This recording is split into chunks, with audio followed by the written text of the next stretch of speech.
नमस्कार, आपका स्वागत है दोस्तों। होली के उत्सव का नाम लेते ही एक सुंदर सी रंग बिरंगी तस्वीर आंखों के सामने आ जाती है।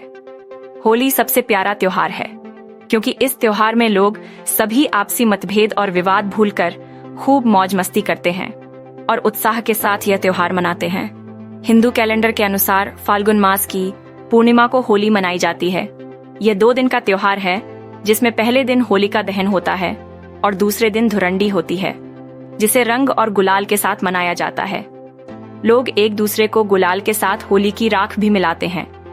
होलिका दहन में सभी तरह की बुराइयों को होली की अग्नि में भस्म करने की प्रथा, इस राख के अनेक फायदे भी हैं। पुराणों में होलिका दहन से संबंधित कई कथाएं हैं, जिनमें से प्रहलाद की कथा विशेष रूप से प्रसिद्ध है। इस कथा के अनुसार हिरण्यकशिपु नामक असुर का पुत्र प्रहलाद भगवान विष्णु का परम भक्त था। हिरण्यकश्यप को यह बात पसंद नहीं थी और प्रहलाद को विष्णु जी की भक्ति से रिमूव करने के लिए उसने अपनी बहन होलिका की सहायता लेने की सोची, जिससे वरदान था कि अग्नि उसे नहीं जला सकती।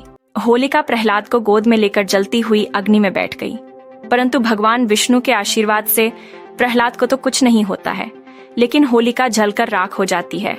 इसके अलावा बच्चों को परेशान करने वाली तो भगवान श्री कृष्ण का वध करने के लिए आने वाली दूधना जैसी राक्षसों का वध किए जाने की भी कई कथाएं प्रचलित है। तो मूल रूप से बुराई पर अच्छाई की जीत, यही इस त्योहार की व्याख्या और संदेश है। दोस्तों, होलिका दहन के दिन हिरण्डी की पेड्डेज को होलिका दहन वाले स्थान पर गाड़ देते हैं और गोबर का ढेर बनाकर उसे जलाया जाता है।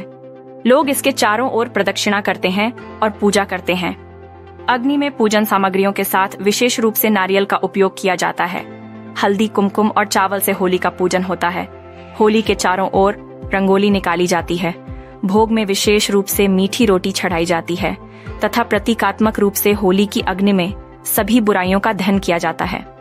दोस्तों, इस अग्नि ई बनाने वाले राख कोई मामूली राख नहीं होते हैं, बल्कि ऐसे चमत्कार होते हैं कि आप कल्पना भी नहीं कर सकते हैं। तो चलिए दोस्तों, आज हम आपको बताते हैं होलिका दहन की राख चाहिए और चुटकी भर होली की राख हमारे लिए कितनी फायदेमंद है। होली की राख को यज्ञ की राख के समान ही पवित्र और चमत्कारी माना जाता है।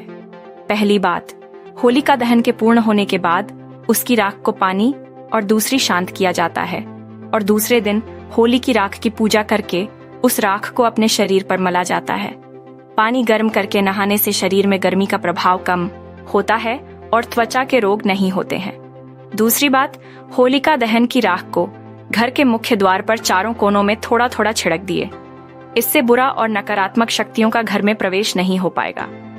तीसरी बात, घर के अंदर भी जगह जगह पर इस चमत्कारिक राख छोटी छोटी पोटली बनाकर रख दिए जाते हैं, जिससे घर में हमेशा ही सकारात्मकता का वातावरण रहता है। Thank you for watching. Prem Saar please subscribe.